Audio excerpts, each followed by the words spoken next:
waxaan halkan ka cadeynayaa inay doorashadii ka dhacday dalka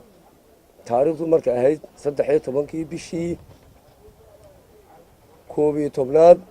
2007 degmada 6 Juun ee caasimadda Hargeysa halka aan gudoomiyaha uga ahaa xisbiga guud ahaan si fiican ay uga dhacday doorashadu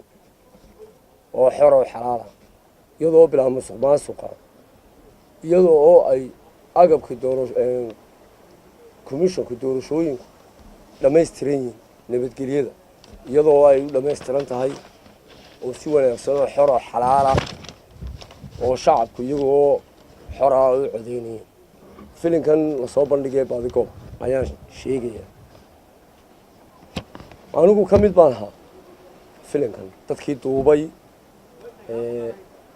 wadaygu iskugu yeedhay annagoo ah 5 gudoomiye degmo ee caasimadda ka koobantay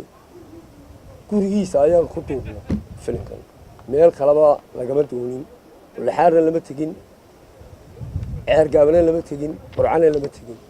guriga Cirra ayaan ku duubnay annagoo 5 gudoomiye degmada loo yeedhay ninka wejigiisa la qarinaya waa aniga waraaqaha ka soo baxay komishankuna waxa ii keenay inaan u adeegiyo Cirra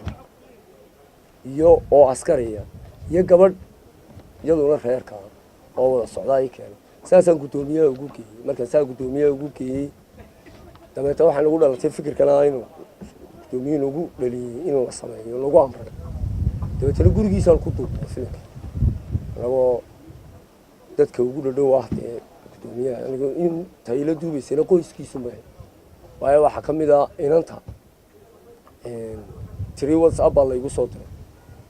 inanta WhatsApp-ka loogu soo diray waxba kama jiraan waa inan ay isku reeriyiin oo qoyska oo iyadana lagu daray barnaamijka si loo sameeyo barnaamij lagu eedeeyo qaranka